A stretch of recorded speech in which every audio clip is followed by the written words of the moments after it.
Hello, everybody. This is a very difficult episode for us. It's the episode after the untimely passing of Grandmaster Danya Naroditsky. We waited for a few days. Obviously, this happened 3 days ago. We waited for this because Fabiano was in the middle of the US Championships, and it would have been impossible for us to record such a difficult episode in the middle of such an important event. But this news obviously was a news that affected the entire chess world. It affected people that knew Danya. It's a tragedy of unspeakable proportions for such an incredible player, a friend, most importantly, a son to his mother and his family. And him passing at such a young age was such a difficult moment for everybody involved and everybody that knew him. He was an incredible commentator. He was an incredible chess player. He was a historian, both a chess historian as well as a real-life historian. He got a degree from Stanford in history. Just an incredible, smart individual with a lot of talent, gone too soon. So I will not be addressing, I don't want to speak for you, Fabiano, I will not be addressing the way it happened, the reasons why it happened. Obviously, everybody knows there is one individual in particular that has been very much pressuring Danya in certain ways. Of course, I'm talking about Vladimir Kramnik. There's a storm coming for him, and I'm sure a lot of things will transpire in the next few weeks. But I live my life with karma in mind, and I do believe in karma, and that's all I'm going to leave it at. Fabi, the floor is yours. Well, I think I posted online that Danya was very much loved in the chess community. Everyone that I know held him in very high regard, considered him a really, really great person, a good friend to many. I thought it would be nice to focus on the positive.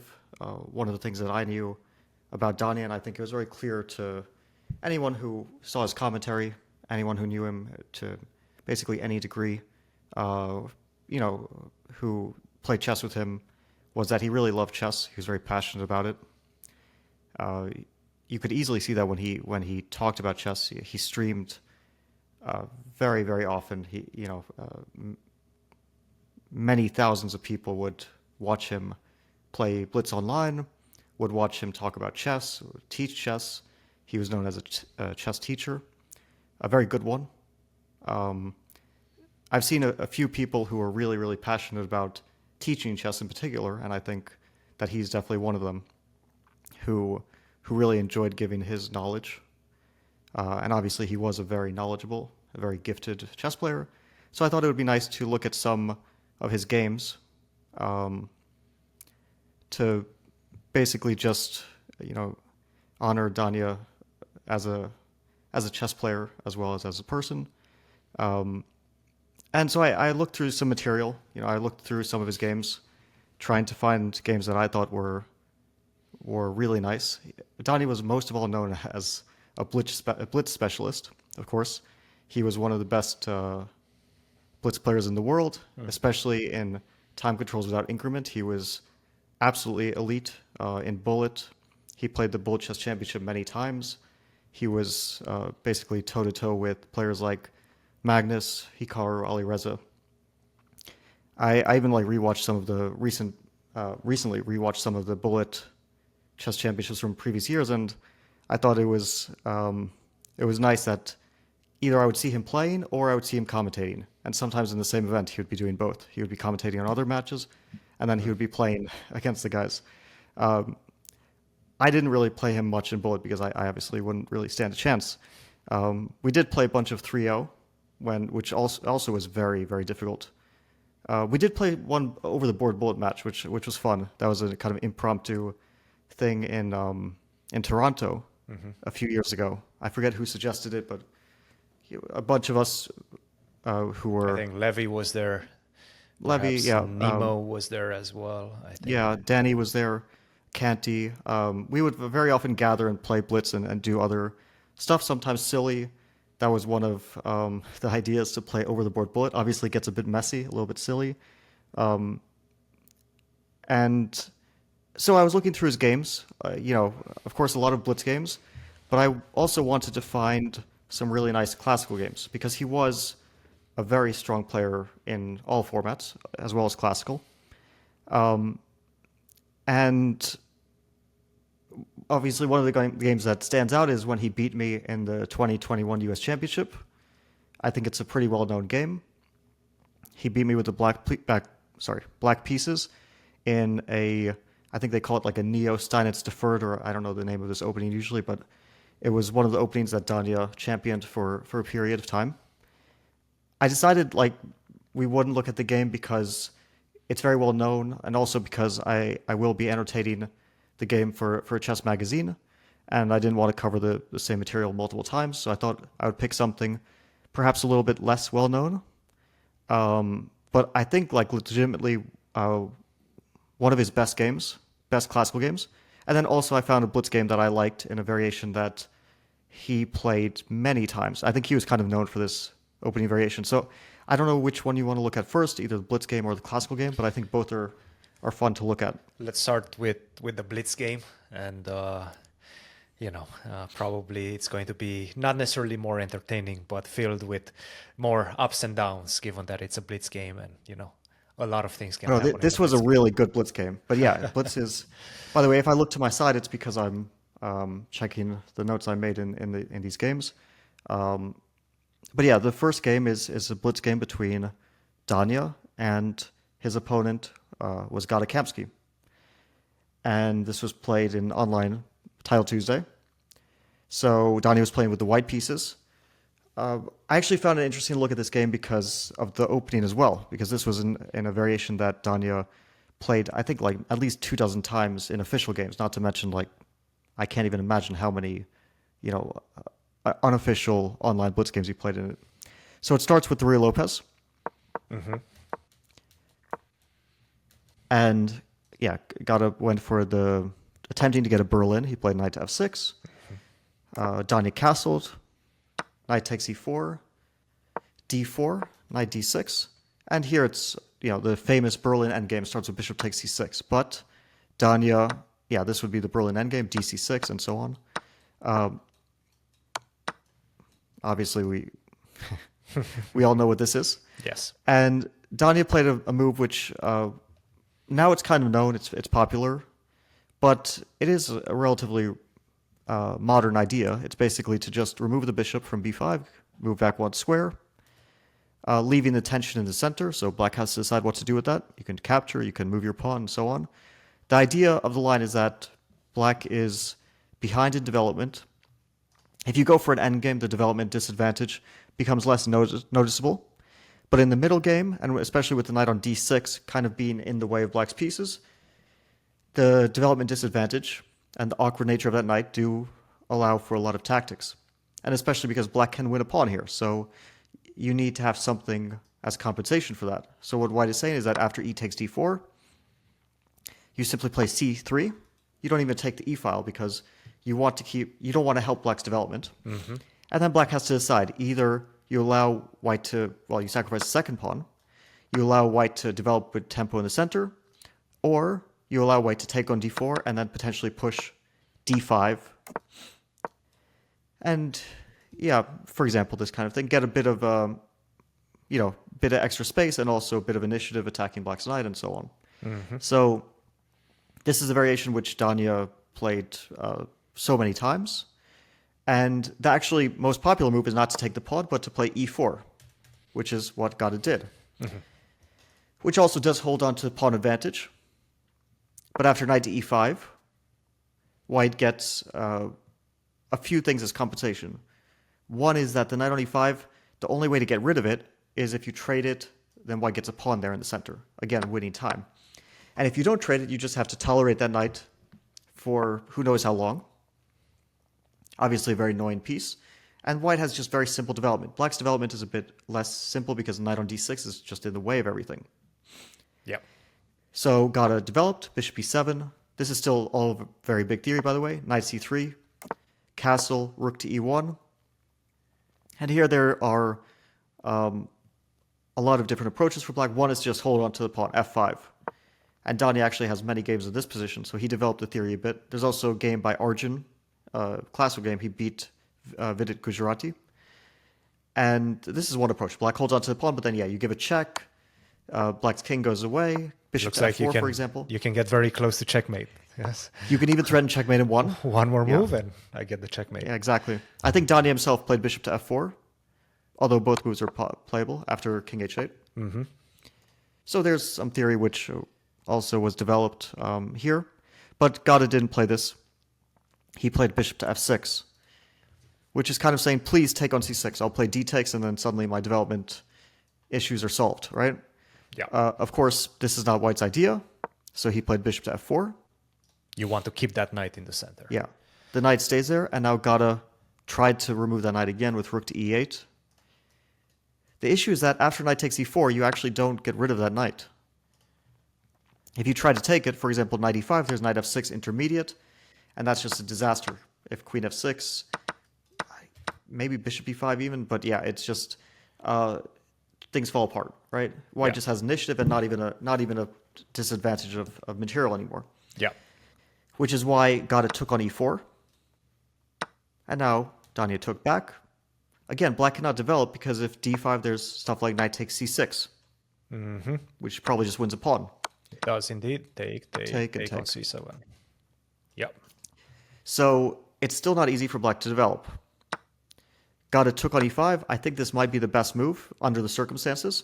But after d5, now white has the bishop pair, and still black has to develop. So he played d6, trying to free himself. Makes a lot of sense. And here, a very nice idea from Danya. I think that a lot of people would try to use the advantage of two bishops, but he decided to simplify his advantage, strategic advantage, by taking on c6 and then playing rook to d4, now threatening the pawn and forcing it to go forward, otherwise black just loses a pawn. And now there's very weak dark squares, because the c-pawns, if black's c7 pawn was on b file, would be okay. But these c-pawns are fixed. If you imagine that white eventually gets pawn b4, queens, actually, it's exactly what we're going to see in the game. Then black's pawns never really get to free themselves or to create pawn breaks. Yes. It's a very strategically thematic motif. Yeah, and actually, I think one of the things about Danya's play is that probably a lot of players feel he was a tactical player, he was an attacking player, but I feel like he was in general a very strategic player. He had a good positional feeling. He liked these kind of strategic concepts. So here he aimed at exploiting dark squares. He wrote a strategy book at 14, which was, I remember vividly, when that actually happened. I was about 17 at that point. And I do think he was playing a bunch in Europe at that time. Perhaps we even played a tournament together. We never faced each other over the board, at least not in classical. We did face over the board in Blitz because we spent some time in the Bay Area together. But it was mind-boggling for me at that point to hear that a 14-year-old would write a strategy book. Not only that, but it was getting raving reviews. So it just shows how much talent Danya had in so many different avenues of life. One of them being the literary way. Yeah, he was a very talented writer as well. Yeah, absolutely. And also as a speaker, I mean, he was well known for his vocabulary. Yes, his sometimes unusual words that he would throw out on broadcast. and his sayings, and very often his jokes, literary puns as well. Yeah, I remember you did point that out during our podcast with him. I think this was during the first podcast with him before the whole shenanigans with Kramnik started. But this was the first one where we kind of delved deep into his commentary and his career and his success. And you did mention the puns, which were very creative. This was something that he was a magician, let's say, with the English language. And, goes to show he was a history major at Stanford. So that's not easy. That's not easy. Cool. So in the game, he played queen to d2, which taking over the dark squares again. Now, the problem for black is that there's no way really to get counterplay. White is going to play queen c3, eventually b4, and then start pushing with h3 and try to take some light squares on the king side as well. So it's also, considering this is a blitz game, it's very hard for black to play practically. White's moves come a lot easier than black's. Yes. So, got played queen to c7. I think basically his point was, okay, if b4, then I play bishop to a6, and I try to take some light squares there. Very often the queen can go to f5 as well. By the way, this position isn't like an objective disaster for black. It's unpleasant, but it's not game over. Mm-hmm. So Danya continued with natural moves. He played rook to e1, developing the rook, queen to f5, and bishop to g3, which again, he could have played h3, for example, but bishop g3, he's just playing very natural moves and quite good ones. It is a blitz game after all. Yeah. Bishop to e6, which is kind of a waste of time for black because queen c3. So you attack that pawn. He played rook b8. And now Danya could have taken the pawn on c6, but he decided to be super patient. He played b3, also a good move. Can't really be critical about it. Mm-hmm. Bishop to d7 and h3. So we're seeing that black is kind of floundering a bit. No clear aim, no clear plan. And white is going to start now the expansion on the king side. Queen to g6. Now he played queen to c5. Again, there's a lot of good approaches. This one attacks the pawn on a7, inducing rook to b6, which is probably not the best move, but again, it's hard to be critical since black's task is so unenviable. And now a4. Just hinting that maybe a5 will be on the cards in the future. But also I like the move because in these types of positions, one of the kind of strategic goals is that you have the dark squares. Black cannot compete there because white has the extra piece on the dark squares. And then you put your pawns on the light squares because those control the light squares. If you put your pawn on the dark squares, then you'll end up limiting your bishop. Mm-hmm. So very often you see pawns on light squares. Mm-hmm. a6, king to h2, h6. Black has to play a6, place the pawns on the light squares because you need those pawns to be defended by your bishop, which in return is going to limit the action of your bishop. Yeah, I mean, the thing is that the pawn on a7 was going to at some point get targeted with a5. Yep. And then the queen attacking it. So Gata just wanted to get the pawn off that square. Yep. Now white played king to h2. It's kind of one of those useful blitz moves. I think you could also do it in classical. If the bishop on g3 ever moves, h3 would no longer be hanging because there's no longer a pin. Just a useful, good move. Yeah. And one of those things that I think players who are very strong, grandmasters, these moves come very naturally, but players who are, let's say in the expert level or below, they might look for concrete solutions and not realize that they actually have time to improve their position to the maximum before undertaking any concrete stuff. Yeah. So h6. Now he goes for a rook lift, rook to e3. It's not clear where the rook is lifting, but it could go two sides. Either bishop to f4, rook g3 ideas, or rook c3, and then maybe you try to put more pressure on the queen side. Although the queen side is pretty well defended, so it's not clear exactly how you would exploit that. But it's also a useful move. Another one of those very minute details that could potentially help you in the future. You don't know exactly whether it's going to help you right now, but it's going to make black think, which way are you going to go? What weaknesses are you going to target? It's one of those useful moves that just improves the position to the maximum. Yeah, exactly. You can't really, by being patient, you can't really go wrong. So Danya was very patient here. And now Gada decided to try to improve his position a bit. I understand, because you don't want to wait forever. Like, he could just play king h7 or something and see what happens. In the long run, he'd probably lose. Instead, he decided to play bishop to f5, attacking c2. Rook to c3, defending c2, and then rook to e6. He probably thought this is a bit of a improvement of the position because the bishop is on f5 now. As it turns out, probably not the biggest improvement. Here, Danya noticed a kind of new detail of the position, which is that the bishop on f5, more active though it may be, is also a little bit lacking squares. So he played bishop to f4, which is the best move in the position. And here, I got a bit careless, although I don't think he would really realistically ever survive this game. But he could have tried to save his bishop. He probably didn't notice that it was trapped, or maybe he was just too low on time to even come to grips with the position. But he played bishop to e4, which does threaten mate in 1. And maybe he was thinking rook g3 would happen and then queen h7, and then c2 is again hanging. Or queen f5. Yeah, actually, that's a good point. Maybe queen to f5 and bishop on f4 is attacked and c2 is hanging. But instead, Danya played f3.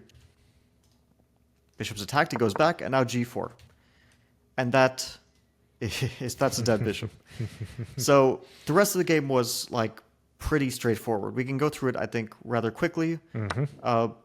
Because the bishop's trapped, and black does take 2 pawns by taking on c2 and b3. That's what he did. But it's not enough. That being said, in Blitz, a lot of things can happen. So Danya's technique was very impressive. Yeah, he took on f6. Queen c2. Queen c2. Really nice move. I like this move. It's basically like, yeah, I lose the f3 pawn, but I win c7. And I'm never going to get mated now. So that's like, it takes the risk. It was a very practical decision. Rook to a3. King to g2. Just getting out of any checks on h3, which is very useful. Rook to e6. Black doesn't really have much he can do at this point. Bishop to f4. King h7. And now he started expanding with h4, which is a pretty good decision, although it's not a necessary one. But the computer actually says h4 is the best move. King g6, h5. Again, black is kind of out of moves. King h7. Bishop to c1. Rook b3. Now rook f2. I like this. He's starting to get active with the rooks. Starting to look at that f7 square. Yeah, eventually, because with the extra piece, one of the main things is you have more attacking potential. And of course, they were probably down to seconds at this point, and you're played on instinct a lot. Yes. But clearly, Danya's instincts were very good. Now, Gada decided to sack a pawn, maybe because he didn't see other moves, maybe because it was just a panicky, time trouble decision. He decided to play c5, which I think it was actually a sack and not a blunder, because after rook d5, he played rook to b4, and he was probably thinking, I just need to eliminate as many pawns as possible. The issue is rook to f4 came, so that rook f2 move now looks very, very smart. He doesn't care about the a4 pawn. It's actually important to keep the king side intact. Rook e4, traded, king went up. Rook a4, took on c5. Now, black's a pawn is not much of a threat, and white is going to gang up on g7, which is exactly what happened. Rook to a2, rook c7, a5, bishop to e3. Rook a3, trying to stop that, but it doesn't actually work because king e4, king g8, bishop d4. There's no way to prevent that pawn from falling. It did fall next move. Rook g3, rook g7, king f8, rook g6, king f7. Now he could take the pawn, but even more clinical is king to f4, so he keeps 2 pawns. Rook d3, bishop e5, the h6 pawn is falling, and Gada resigned. A very clean blitz game. When it comes to blitz games, most of the times the games are just a mess. Yeah. That's kind of the nature of it, right? So it is rare to see a clean blitz game. And also in a variation which I think Danya was kind of instrumental in making popular and also developing the theory quite a bit. Yeah, not only a clean game, I think it's also a very instructive game, for the simple fact that you showed it to me right now, and I looked at it, and after rook to d4, d5, I was thinking, you know what, this doesn't look like much. But then you go deeper into the position and you understand that those dark squares and the weakness and the way he piled up on them was just the dark square strategy, let's say, was very impressive with Rookie 1, Rookie 3 as well. A lot of very smart, practical moves, and I think this goes to the essence of how Danya played chess. He was, I would say, a classically trained player with a very acute sense of tactics in the position. This is the way I'm thinking about him. And I think he's a player that could have, I don't want to say easily, because it's never easy to get to 2,700, but I think he would have the capability to go to 2,700. He himself said it, that he just, 2,600 was his goal. And once he reached that, he saw other avenues to impact others in the chess world. And the selfless nature of him, I think, was another one of his main traits of Danya. Let's move on to the next game, the classical game, a game with a lot more weight to it, a game between himself and Dmitry Jakovenko from the World Team Chess Championship in 2015. Do you remember anything about this tournament, Fabi? Well, I didn't remember anything about it. I looked into it a bit when I saw the game, because first of all, the game was pretty much a perfect game, and also his opponent was legitimately a top player. Jakovenko was probably at some point top 10 in the world. I'm pretty sure about that, although I don't know his exact peak ranking. But he was for quite a while a mid 2750s player. Yep. And this is a tournament I didn't play in. It was the World Team Championship, which is maybe for our viewers who are familiar with the Olympiad. This was a tournament which would happen every alternate year with the Olympiad. And I think it's not happening this year. I think there's a women's World Team Championship, but then at some point they switched to Rapid, which I think is kind of unfortunate because it was one of the most interesting classical team competitions along with the Olympiad. And it was a bit different because the Olympiad catered to all countries in the world, and it's sort of a festival. You know, it has every country is represented, every country that could send a team. The World Team Championship was a smaller, closed event with a limited number of teams, featuring usually the best countries, all the best countries in the world. And so I didn't know what the results of the 2015 World Team Championship were. I looked up, the results. Danya was playing. He was at the time 19 years old, playing for the United States. Yep. His teammates were Sam Shankland, Alexander Lenderman, Alexander Onishuk, and Varushan Akopian. So that was the team. It was 5 players, and Danya was one of the players. He was at the time, I believe, around 26-30. 26-21. 26-21. He was in those like early 2600s. Very young guy at the time. Not even 20. He had a good result, and the U.S. did perform quite well. Of course, there were teams that were, I think, too strong to compete with at the time. I mean, China won the event, I think, with like a very dominant score. I would say Russia was very strong as well. Well, this is the match we're going to get to, because this is the United States against Russia, and Russia, of course, traditionally was the strongest chess nation in the world. By the way, I checked Jakovenko's peak rating, number 5 in the world, 2760. Number 5 even, yeah, yes. 2760. That was probably around 2009. 2009, that's exactly when it was, yeah. And yeah, so definitely one of the best players at the time. And this was a few years after, so he was also a mid 2700 player now. So he was for many years a mid 2700 player. Yeah. This was played, I believe, in, let me get it right, in round 4. Yeah, that's correct. USA versus Russia. I checked the match. Sam Shankland and Alexander Grishuk made a solid draw. Sergei Karyakin and Alexander Onishuk made a solid draw. And so it was down to the last 2 boards, which Russia won 1 board. And to tie the match, Danya would have to win this game. Mm-hmm.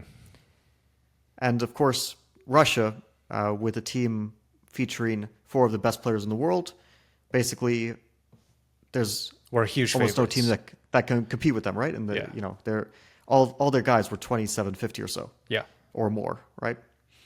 So Danya was playing white, and he decided to play a variation that. Yeah, let's get the game up. Mm-hmm. I have it. Here we go.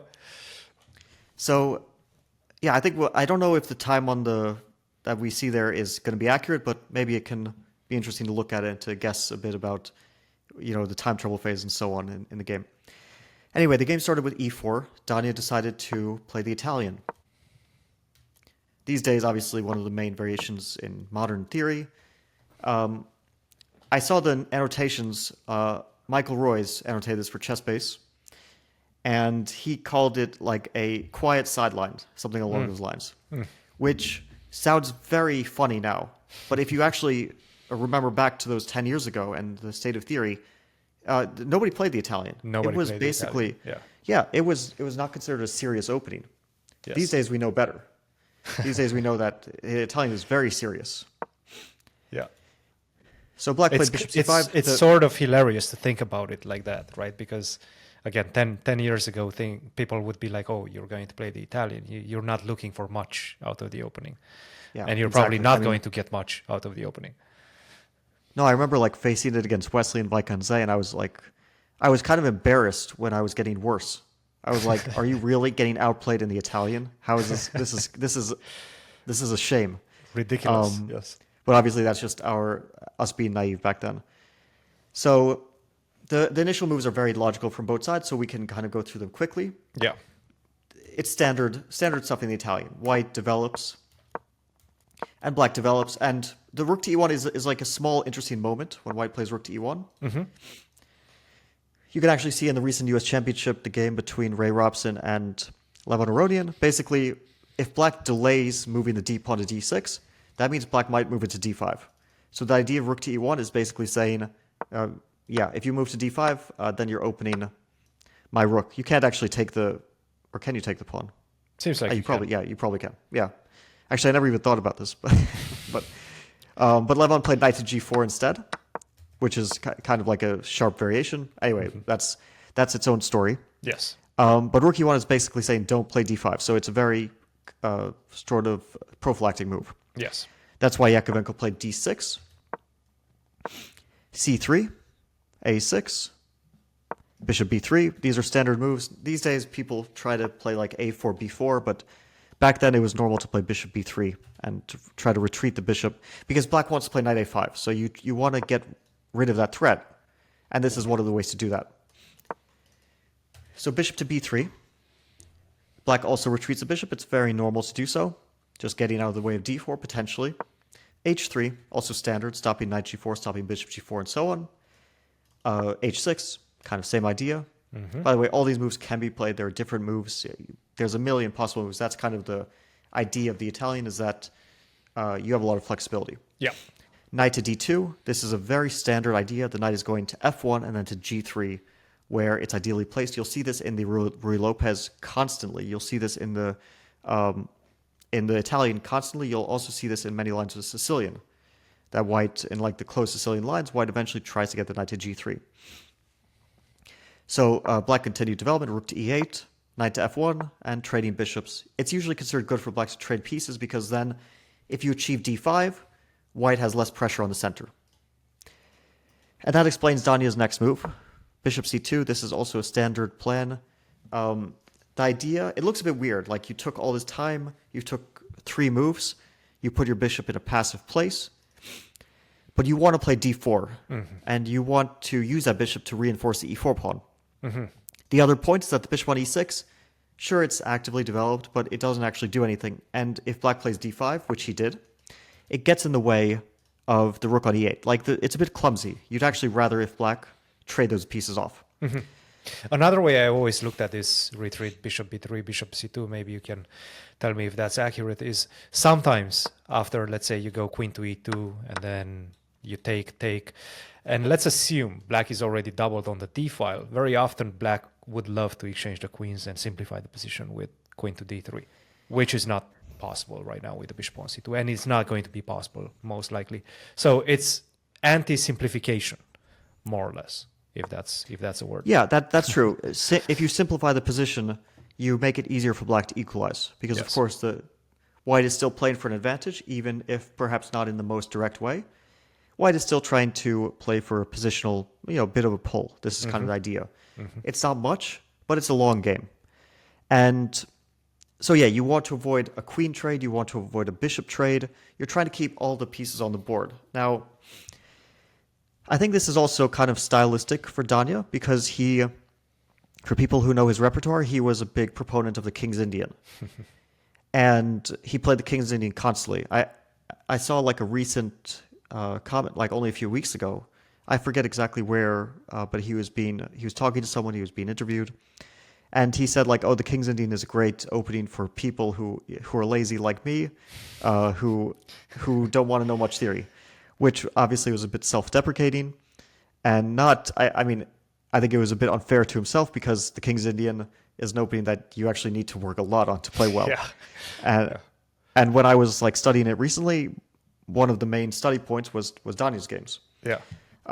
One of the interesting things about this position is that although it is obviously not a King's Indian, it's an Italian, the structure can be similar, because let's just go like one more move deep. Jakovenko played d5, and as you after on move 12, when Jakovenko played d5.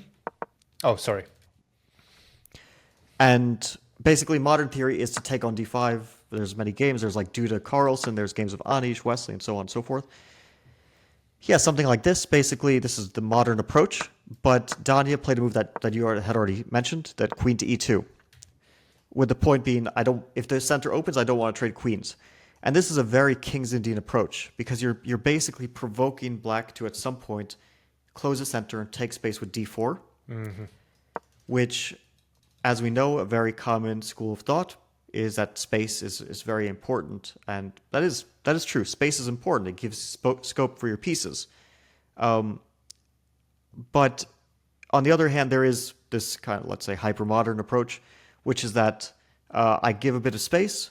I just find comfortable places for my pieces where maybe they don't have the most space, but I am also provoking weaknesses. This is very typical for the King's Indian. You provoke your opponent to move their pawns forward and create weaknesses in their own camp. So that's kind of the similarity between this and the King's Indian in a strategic sense. Of course, the bishop is on c2, it's not on g2, the knight is on c6, there's no pawn on c5, so on and so forth. It's obviously has its strategic differences, but there is a common element. Absolutely. So after queen to e2, his point was that if you play d takes c4 here, there's no trade of queens, because a trade of queens would make it completely sterile. Everything would just get traded on the d file. Yep. Danya wants to keep queens because he's actually trying to attack. His long-term goal is knight to g3, knight to h4, knight to f5, queen to f3, just bringing all the pieces to the king side eventually. And then something happens on h6, right? Yeah, we don't know when, we don't know how, but eventually there will be potential sacrifices. Yeah. And so that's why Jakovenko played a very good, very flexible move, b5. And this has a threat, right? You take, and bishop to c4. Yeah. It's a positional threat. The idea is I want to force your queen back. Yeah, exactly this, bishop c4. Your queen is forced back, and then we trade queens, and black is doing totally fine. Take rook d8, or probably a variety of good moves here. Yeah. And this is going to be a more or less equal position. That's why Danya made his next move. It perfectly explains it. It's in sync with his strategic concept. He played the move rook to d1. Now if black takes, the whole position is centered around this. Now the queen is attacked, but more importantly, after black plays bishop c4, which actually is possible on this move or on the next, white plays queen to e1. And actually bishop c4 is a bit of a waste of time here, because white will play either b3 or knight e3 and win a tempo on that bishop. Actually, this is not a bad approach to take on e4 and then to play queen to e7. It's a bit better for white. because you play knight g3, you have like, you can compare the knight on c6 versus the knight on g3. The knight on c6 has no place to go. The knight on g3 has a potential outpost. On the other hand, black has done nothing too terrible. I mean, you traded pawns in the center, you developed your pieces, you play rook d8 here. You're a tiny bit worse, but you essentially will eventually equalize. Yeah. But what Jakovenko did cannot be criticized. It takes the game into an entirely different type of struggle. He played d4, which is the most principled move. It's not a bad move. It is, if you ask the engine, the top engine move. Mm-hmm. You are taking space, and you are limiting white's bishop on c2 in some sense. The bishop on c1 can no longer go to e3. Black will continue to push the pawns on the queen side. That's the idea. a5, a4. Just saying the space is more important than whatever you want to do on the king side. Mm-hmm. I think Danya was probably happy to see this move because it gives him what he likes. What I assume he likes in this type of position, which is to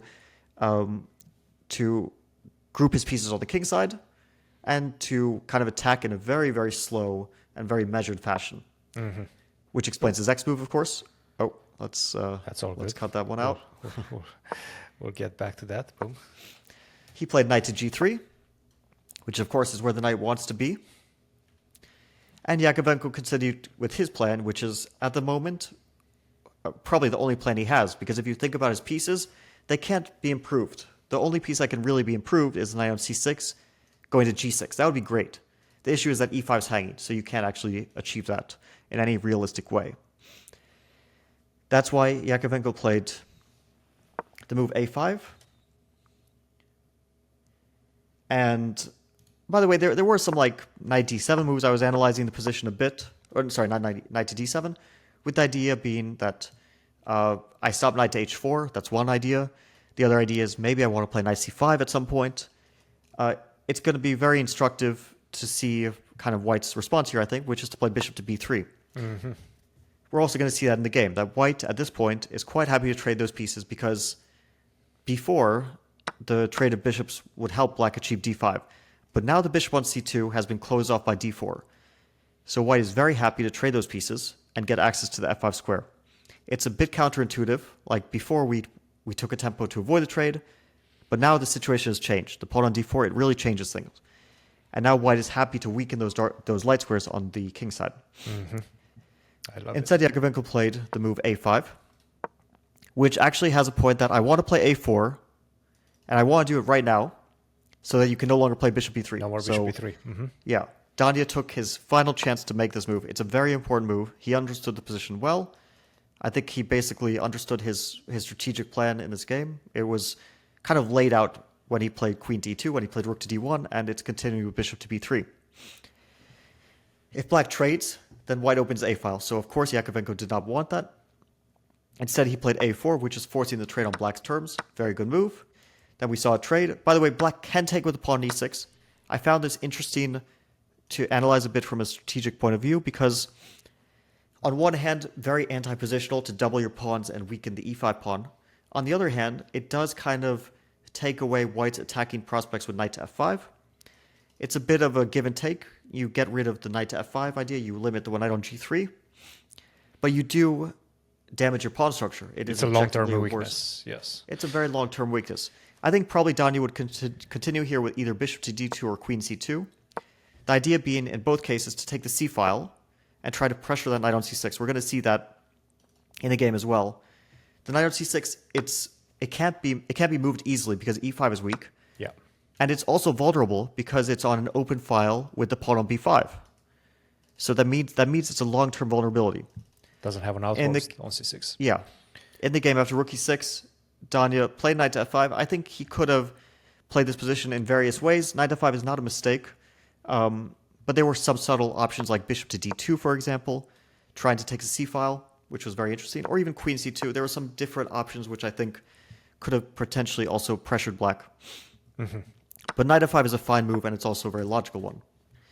I think it was Gary Kasparov who said a knight on f5 is worth a pawn. In this case, it's maybe too strong a statement, but it's a very nice knight anyway. Mm-hmm. Here, Jakovenko makes his first mistake of the game. It's not a big one, but it does start to put him on the back foot. So there's two approaches for black. I think like one good approach is knight to e7. Exchange the knight. Just trading off that knight potentially, or getting the knight to g6. For example, if white plays knight 3 to h4, trying to replace the knight, then knight g6 is a good move. And you actually want to trade. There's this famous game, Spassky Fischer. Totally different opening, totally different position. But these doubled G pawns are actually really, really good for controlling squares on the king side. Yep. So after knight e7, I think that probably both players thought that cd4 was a critical move here, because it forces black to damage the structure a bit with ed4. You could say damage the structure. Basically, white gets a kingside majority. And then here, I don't know what Danya would have wanted to play. There is g4. It's very ambitious, but it's perhaps a bit risky. c5, and I don't know if white's attack actually is enough to compensate for black's queenside majority. But white can also play just knight takes e7 instead of g4. Queen e7, knight to h4, replace the knight. There's obviously two knights that go to that square. c5, knight to f5, and in this complicated position, it is objectively equal. Black has various moves, queen d7, queen b7. I think queen b7 is like the engine's top move. But then white plays queen to f3 in pretty much any case, and then starts to look at queen g3 and bishop h6 threats and things like that. Yeah. It's a very double-edged position. Yeah, it's very double-edged. I have the knight on f5. I have the attacking capabilities, and obviously as black, you want to break open the queen side. c4, try to kill me on that side. Yeah, it's a classic struggle. You could see this struggle in the dragon. Kingside attack versus queenside attack. It can happen with kings on the same side. It can happen with kings on the opposite sides. It's a very classic struggle. It's very, very cutthroat in a sense. You know, you risk a lot. You also can potentially gain a lot. So Jakovenko decided to play a move which on its surface is very positional, it's very logical, but is also a mistake. And it's actually quite instructive why. After the move knight to f5, he played a move that I think makes sense to a classical player, a3. Basically breaking up white's queen side. If b takes a3, there's dc3. And if cd4 instead of ba3, then you can start capturing knight d4, for example, or knight takes, bishop takes, knight takes, queen takes, or pawn takes even. You're just trading off all the pieces, so black's king is no longer vulnerable, and the pawn a3 is trying to damage white structure a little bit. Very, very logical. Surprisingly, it is a mistake to play a3, and Danya found basically you can call it a refutation. I think refutation is maybe a bit too strong of the word, but the issue with this a3 move is that the b5 pawn actually becomes very vulnerable because the b file opens. So he played queen to c2. There was another good option, which was rook to b1, but it's in both cases the same idea, which is that you're opening the b file to target that b5 pawn. Queen c2 is an excellent move as well. Here black took on b2, and perhaps Jakovenko thought this is all very good. Take on b2, dc3, bishop c3, because on the surface, white has the isolated a pawn, black has the more compact structure. They're both two pawn islands, but the isolated a pawn, it does look like a weakness. But it's actually not a weakness. And the b5 pawn is the long-term weakness in this position. Now, if he had played the move b4 here, which on the one hand does fix the pawn in dark square, looks maybe a bit strange from that point of view. On the other hand, it does put the pawn in a square where it's defended by a knight. He would have probably been more or less okay, although I think after bishop to b2, white has a more comfortable position. The knight on c6 is still rather loose. The pawn on e5 is a weakness. White's bishop has developed to that diagonal. White's knights are very well placed. Everything is kind of ideally placed, but black does remain very solid and is probably okay. But his next move, instead of b4, did actually cement white's advantage. He played queen to e8, which again is a very logical move because it reinforces both c6 and e5. Makes a lot of sense to me. It makes a lot of sense. And you're also getting but ready to go rook to d8 potentially.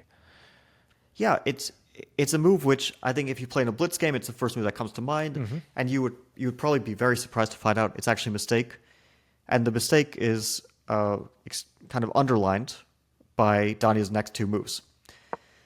Queen to b2, so that's kind of targeting e5, although it is defended, and b5. And here black could have played b4. It's a bit of a tactical option. It's not so bad. Bishop b4, rook to b8 with a pin, a3, bishop c5. Here queen to c3, forcing bishop takes b4, a b4. And now because c7 is hanging, rook b4 is forced. And this isn't a disaster for black, but c7 is more of a weakness. White has the one pawn island, and black has the two. And the knight on c6 is still stuck on that open file, a bit vulnerable.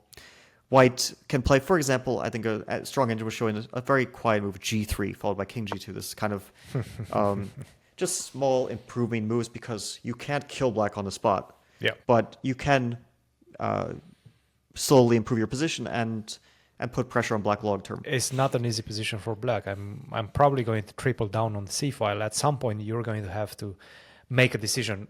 Most likely, you will be a pawn down. If you manage to simplify the position and go into a rook 4 versus rook 3 type of situation, then maybe you're going to be able to survive. But it's going to be such a long grind, and you're going to, as black, suffer for the remainder of the game, more or less. Yeah, it's not fun at all. You know, you play a move like rook b6, and then white, as you mentioned, can start trying to, maybe first king g2, and then you start trying to triple. I was going to say rook a4, but then I was like, oh, there's some knight d4 tactics, so watch out for those. Yeah. And be careful for tactics, and then slowly try to put pressure on black. Yeah. So Jakovenko decided to avoid this. I think very understandable. He played another move you can't criticize, rook to b8, defending the pawn. And now a move that I'm very impressed by. First he made one more developing move, rook a to c1. King to h7. Basically, black is trying to prepare g6. And now a move that I'm very impressed by because it showed that Danya understood that black's idea is to play b4 very often, and he actually wants to fix the pawn on the b5 square. It's interesting. You would think the pawn is weaker on a dark square, but Because actually the bishop it's can attack even it. weaker. Yeah, but it can't be defended by the knight on c6 where it is currently. And that's very important because you're tying that rook to the defense of the pawn for a long time. So he played a3. This is an excellent move, and here black is kind of stuck. Now, you can wait around, it is true, but it's really not fun to do that. I mean, I saw some lines here where like the engine was playing knight to d7, maybe you want to put the knight to f8, g6, some slow maneuvering stuff. Yeah, there's d4 here, but probably tactically black survives there. Or white can play some move like, g3 again and try to play slowly. There's always that option. But black does hold on here.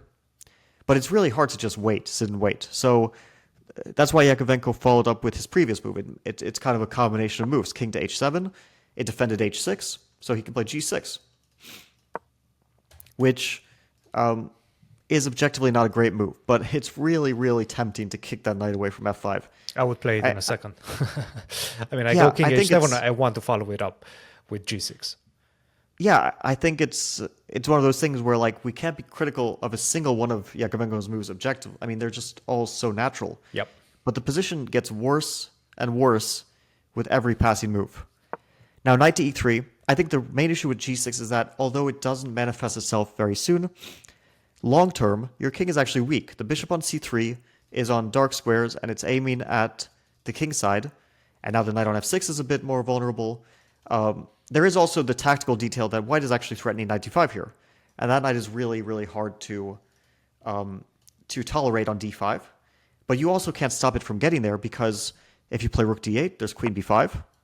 If you play queen d7, there's knight takes e5. So you basically have no way. All your pieces are tied to the defense of your weak pawns. And that's why it was interesting that you have to eliminate the knight.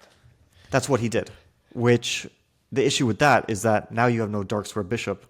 And although it's probably the best move, your king side is going to be really, your dark squares on the king side are just going to be so weak long term. So he did take, and now he played knight to d7, just trying to fortify the e5 pawn. And now a really beautiful move. I think like if people who are watching, they want to pause the video for a second, think about how to improve your pieces. Because if you look at the position, all the pieces are in perfect places. Bishop on c3, knight on f3, all attacking e5. Rook's kind of in the center. Maybe you could argue that rook to f1, it's a bit of an improving move, but then maybe knight to c5 attacks d3. So maybe you actually want the rook on d1. So is there any move here that would come to mind to improve your position? Danya found the move, but if you want to pause the video and think about actually what that move would be, it's not a tactical exercise. It's just a kind of strategic sort of, how do you improve your position even more? Mm-hmm. So Danya played the move bishop to e1 here. Very impressive move. Twofold idea. First of all, the bishop on c3, it did look really well placed, but it was in the way of the rook on c1. So the c file is now opened, which means that the knight on c6 is never moving, because you're never going to be able to defend your c7 pawn and get the knight out in time. And also, the bishop can go to g3 and put pressure on the e5 pawn from a different angle. It's a very unnatural move to me, because the bishop on c3, the battery is already created. All I have to do is open up the long diagonal. I'm thinking about moves such as d4 right now. I'm starting to calculate all sorts of d4, take, and then d5, how is this position? And then obviously I try to assess this position. It seems like the engine is saying that white is still slightly better, but these are the type of things that I'm looking at. I'm not looking at retreating moves with such a strong battery already created on that long diagonal. Yeah, I think it's very natural to start with a move like d4. Perhaps Danya did look at it, determined that although it's certainly interesting, there's no like concrete follow-up. Mm-hmm. And then he probably realized that black is not doing anything in this position. You cannot improve your pieces. You're totally passive. Your pieces look good. Nothing looks terrible. Nothing's hanging. I don't think Jakovenko was desperate here.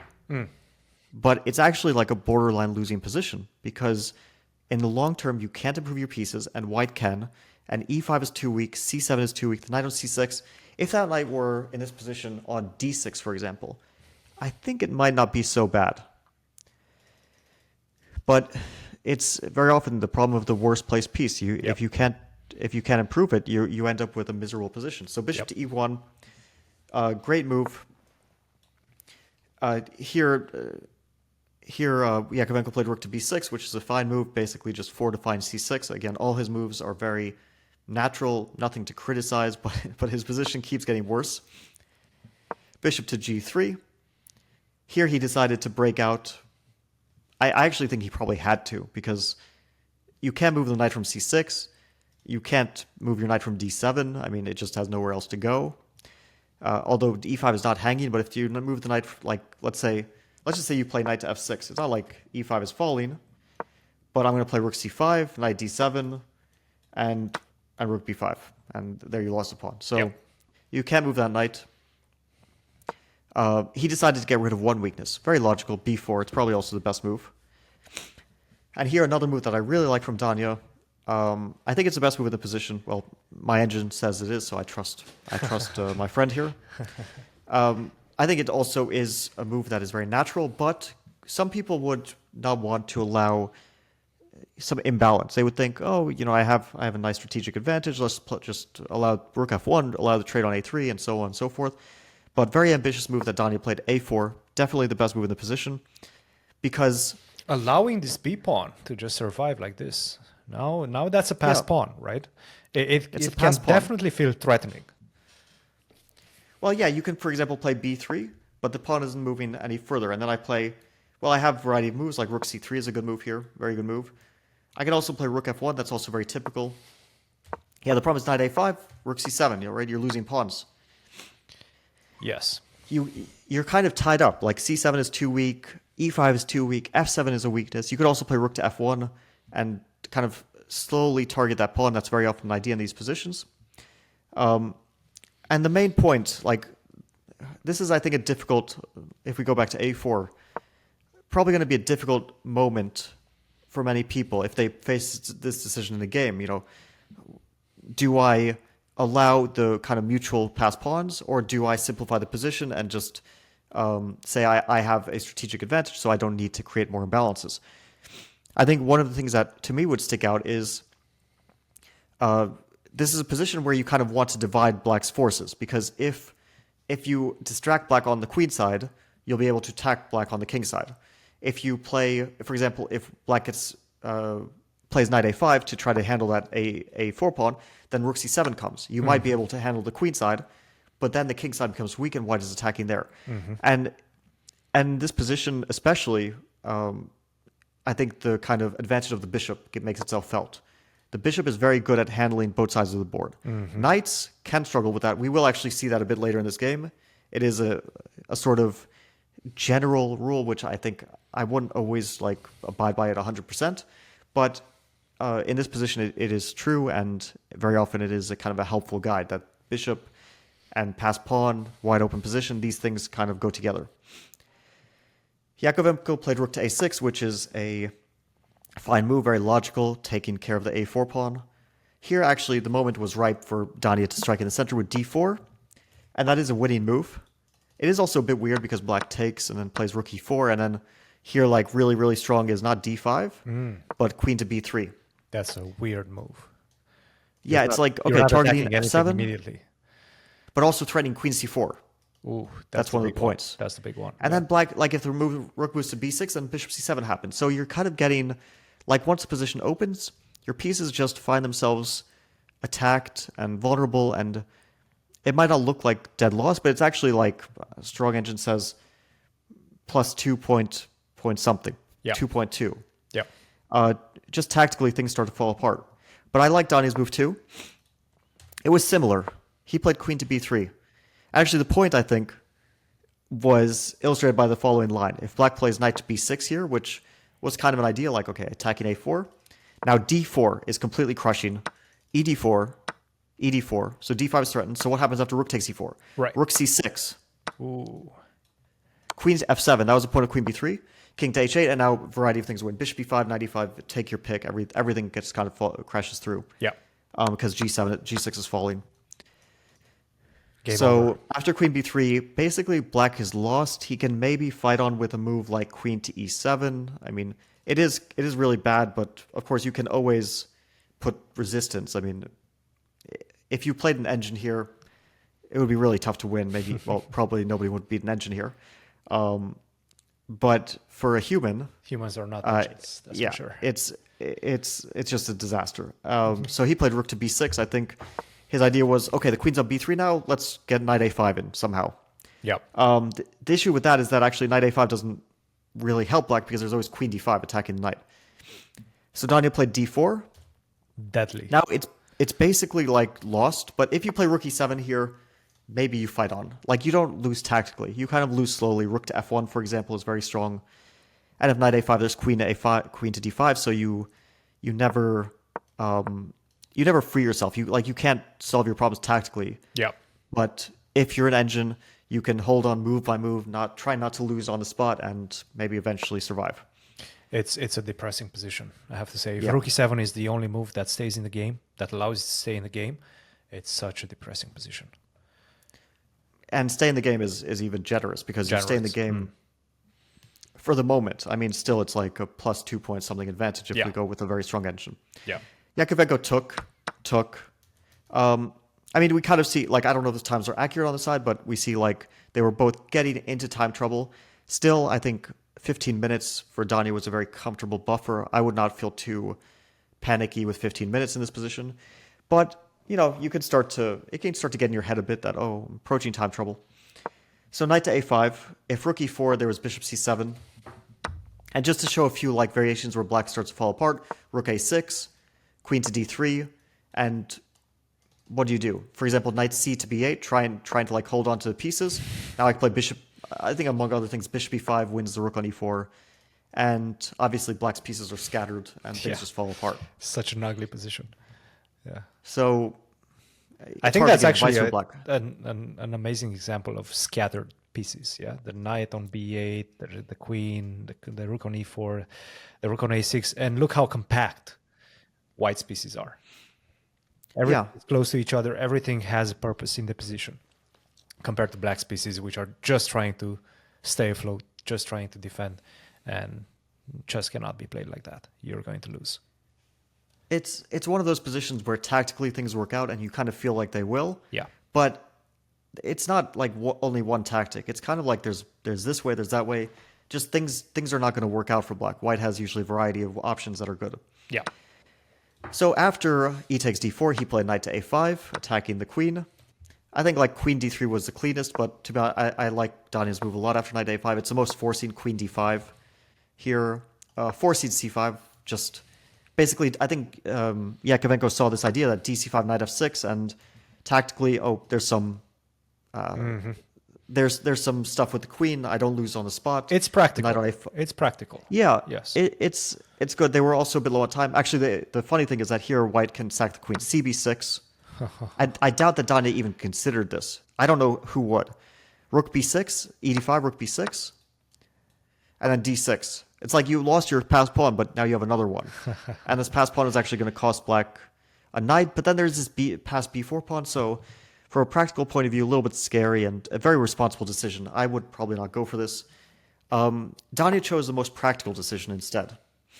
It's not the computer's first line, like the engine shows cb6 as the strongest and shows queen d3 as the second strongest, but queen to d8, very practical, trading queens. The rook on b6 is attacked, so black has to trade queens one way or another. He chooses rook to a6, trades on e8, rook takes e8 to keep knight takes e4 alive, and now rook to d6, very important move. Otherwise, maybe it would be tough to win. I'm sure that when Danya played queen to d8, he saw this line because rook d6 is basically saying you cannot blockade my c-pawn because if you take, my pawn is going to d6. For example, here, knight to e4, d7, rook d8, bishop c7, wins a piece, and that's the game. And so after rook d6, what does black do? Maybe the most tenacious was rook e to a8, trying to keep the blockade alive a little bit, but then I play a very important move to stop knight e4, knight to d2. And then next I'll try to play c6. Let's say black tries to advance the b pawn, b3 here. b3, yes. Yeah, then bishop to e5 is a nice move. Let's say black takes on d6, takes on knight d7. Then the bishop goes to b2. It is important to realize that white is also up a pawn at this point. And the rook is coming to c7, so two passed pawns, up a pawn, knight on a5 on the rim. Looks crushing. Things are just, I mean, it was like moderately hanging out a bit longer, but not much longer. So Looks crushing. Yes. What Jakovenko played, rook c6. It does force white to find a good move, but I'm pretty sure that Danya found this move without too much difficulty. Knight to e5. He Forcing did the trade spend now. a considerable amount of time, also showing that he sort of understood the critical moment. About 3 minutes and a half spent on this move. Allowed himself to go down to his last 2 minutes, but only 2 moves to go until the time control. So another practical decision, I would say, by Danya. Yeah, I think he was... First of all, he probably realized that he's winning, and 2 moves left to time control. It's a good idea to spend your time. It's very... it's a very kind of professional way of doing it. And also, he had this move knight to d4, which might also be winning. I'll check with the engines. It's... maybe it is, maybe it isn't. So it allows black to stay in the game. Yeah, because the knight on e5, the thing is, and we'll see this in the game, is that after black takes, and then takes on e4, now white plays d7, and knight on e5 supports that pawn, so it's obviously a better piece there. Yeah. And after rook d8, one final accurate move. There are different ways to win this position. Rook c8 does win, but bishop to e1 is absolutely the cleanest. And I think also Danya, having made move 40, was very comfortable here. Definitely he could take his time and calmly calculate pretty much everything to the end because black has limited moves. So this is a very calculatable position. Bishop to e1 stops b3 because the knight is hanging, gets rid of black's only remaining asset. And there's only a few things to consider. One of them is what to do after f6. Yep. So that's what Jakovenko played. Rook to c8, knight b7, the only way to not allow white to promote. Take. And now, there are many ways to win, but I think that Danya's approach is the cleanest and also kind of the most stylish. Bishop b4, fe5, and... Bishop e7. Now, white is down a piece. You can play bishop d7, yes, which is fine, but the knight on e4 is actually dominated. It's an interesting and kind of nice little kind of instructive moment that the knight can't approach that a-pawn, so white's a-pawn can actually rush forward. a5, I'm sure that Danya calculated this very cleanly. Knight to f6, it's the only move because white has 2 passed pawns. How do you get rid of them? a6, knight d7, a7, knight b6, bishop to a5, knight to 8, only move, otherwise you get rid of the knight. Bishop d8, and equal material, but the knight on a8 is completely dominated. Pawn on a7, basically white is... You could actually just remove the knight and pawn from the board, and just ask yourself, will this position be winning if we just had the kingside pieces, like bishop 2 pawns versus king 3 pawns? That's the assessment you have to make. Yeah. The answer is, of course, yes. One very helpful little bit to think about is, do I have the right color bishop? Is the h-pawn, is the final promotion square a dark square? Yep. Because if we took away everything besides that h-pawn and the bishop, if the bishop was a light square bishop, it would be a draw. Very useful to know for people who are just starting out in chess. But if it's a dark square, the h-pawn and bishop do win because black cannot rest on that h8 square with the king. Yeah. So basically, game is over, but they went through the motions.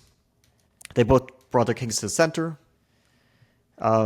And actually, I think he resigned, right? He resigned. Yeah. Yes, after king d3. I mean, he could have tried to bring it even more, but basically, white will just collect the e5 pawn with bishop a5, c3, e5. If king d7, for example, white can play bishop f6, king c6. Probably even king d5 wins. Yeah, probably, but let's Maybe not. Yeah, Maybe not. Maybe not. Let's not. Bishop to f6 just to show like the final moves that could happen. Yeah. King c6, bishop e5, king b7, bishop d4, and yeah, black freed the knight, but now the king is there, so white will win with basically extra piece, which is now the extra either king or the extra bishop, whatever you want to consider the extra piece. And that was the game. It allowed the United States to tie the match 2-2 with Russia. I'm sure that it was a very proud moment for Danya to be able to win on demand, tie match with the strongest chess nation at the time on the planet. And also basically a game where I could not possibly improve. I could not find a single thing that I would do better if I analyzed with an engine than what Danya did. I mean, That's it crazy. was yeah. There was like, I mean, your accuracy shows like 97 point something. It's about as close to 100 as you can get. You know, a few moments where maybe one move was slightly more accurate, but it's a very clinical game, and also, if you think about it, a pure strategic game. It's a perfect game. Yeah, it's an example of strategy, if you want to call it like chess strategy in action, where you use an idea. In this case, the idea was, I'm going to direct my forces at the king side, and then try to attack black on the king side, and then when the position opened on the queen side, I'm going to try to exploit black's weak e5 pawn and vulnerable knight on c6. It's kind of a perfect Italian strategy game. Yeah. So I was really impressed with this game. I had never seen it before until a few days ago when I started going through some of Danya's games and looking for beautiful stuff or instructive examples. This is what I came upon as like I believe one of his best strategic games. I think it's a great game, and it just shows once again, and we're repeating ourselves, and I'm repeating myself, but he was such a talent, perhaps gave up, it's a word of say, but gave up on his dream of perhaps becoming a top elite level chess player just because he wanted and he saw other avenues to inspire the chess world and to affect the chess world. And that's exactly what he did through his commentary, through his lectures. He was more of a mentor to, I'm sure, hundreds of kids in Charlotte. This was where he was coaching since 2019, since graduating Stanford. I did invite him to join me at Mizzou to continue his academic career, but his eyes were set on becoming a professional chess player. And I don't want to say I had any sort of saying in that, but I do want to share a tidbit of his humbleness as well, which I do think that was one of his main qualities. We were both in the Bay Area. I was just out of college, 2015. He was just entering college. We were both coaching at Bay Area Chess. Sometimes I was giving him a ride. I had a car. I don't think he had at that point in time a car. And